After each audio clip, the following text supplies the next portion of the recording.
They thought they could steal my forest with fake smiles, forged papers, and bulldozers at dawn, but let me tell you, they picked the wrong guy, and they sure as hell picked the wrong piece of land. I didn't buy this place to make a statement or to fight a war. I just wanted quiet. Old world quiet.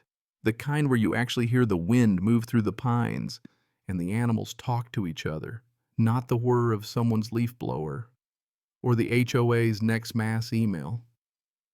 But peace doesn't last long when money and power are sniffing around. You know what I mean? I'd spent almost 2 decades as a judicial land surveyor, untangling other people's messes. So when I found these 450 acres of stripped, forgotten pine forest, I saw a possibility where most folks would have just seen rot and stumps.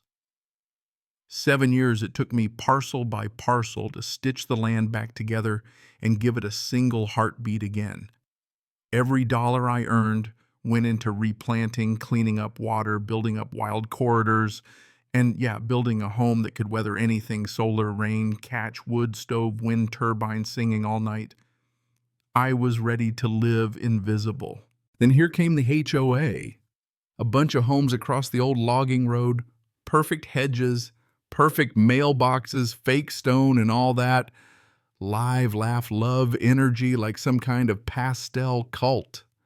The president, Karen Marlowe, rolled up in a Lexus, all fresh white sneakers and corporate charm, carrying a glossy binder like she was about to pitch me on a timeshare.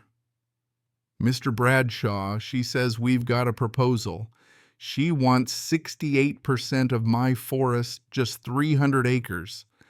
No big deal for a nature preserve, trails, veterans, memorial playground for the kids. Yeah, a park on my land. I'm not much for sugarcoating. I said no. And when she pushed, I said it again. No public easement, no zoning change, no partnership. The smile never reached her eyes, and she left without another word, heels crunching the gravel like she owned it already. 6 days later, I got the letter certified mail with some fake-sounding legal department at the county demanding I reclassify my property for public access. You could tell it was amateur hour, so I called the county. No such office, no such employee, no such request. That's when I knew they weren't playing fair. That's when the flags showed up. Neon pink plastic fluttering in my trees like crime scene tape, and definitely not mine. Then came the stakes hammered into the north ridge, lining out imaginary trails and borders. My trail cams caught 3 figures in reflective vests sneaking in at 2 in the morning, one of them pissing on a tree I planted myself.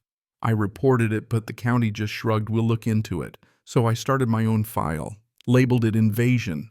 Not long after the drones arrived. First the kind you buy at Walmart, then heavier ones with gimbals and thermals buzzing like mechanical hornets. I traced them all back to the HOA. I got fed up and lit one up with a spotlight, caught the serial number, and you better believe I documented everything. And then one morning I caught a guy in an Emerald Pines polo wandering my west trail with a chainsaw. Not a brush cutter, not a permit, just a chainsaw. Said he was told to clear brush for trail expansion. Told by who? The HOA board, he stammered. I pointed at the sign, "Private Property." The sheriff came and hauled him off for trespassing. That afternoon, the HOA released a newsletter claiming my forest was being transformed and the vote was underway for their new community park, complete with a fake digital rendering and a plaque with my name on it. I nearly spit out my coffee. I confronted Karen. She didn't even flinch. Planning ahead, she called it, saying my land would do more good as a park than as my personal jungle gym. And when I listed off the trespassing drones and chainsaws, she just smiled. You can't prove any of that was authorized. She dared me to lawyer up. Public opinion is powerful, she said, and I finally saw what this was about. It wasn't about the land, it was about control, legacy, ego. She wanted her name carved into my trees. You'd think that was as bad as it could get, but you'd be wrong. One Thursday, the bulldozers rolled in, 4 of them, straight down the old logging road with a crew of orange-vested contractors, and some bearded guy barking orders. "We've got a contract from the county," he claimed. But when I checked the clipboard, the company was fake. The address, a P.O. box. At an abandoned airfield, the permit a bad photocopy with a signature cut and pasted from God knows where. I filmed everything. Called the sheriff. Turns out the contractor was Karen's son-in-law working under a dummy LLC, and every bit of their paperwork was forged. The sheriff shut them down, but not before they'd chewed up 40 yards of forest and left signs reading "Future Site of the Emerald Pines Public Trail." That night, sitting on my porch drinking rye, I realized it wasn't just my land at stake. They were trying to erase the silence, the history, the wildlife, everything I'd rebuilt.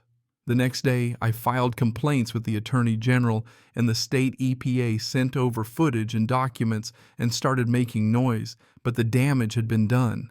A few nights later, a fire started in the East Woods. I woke to the smell, bitter, not wood smoke, more like burning chemicals. Rushed out with my boots and a fire rake, called 911, and tried to dig a line to slow the flames.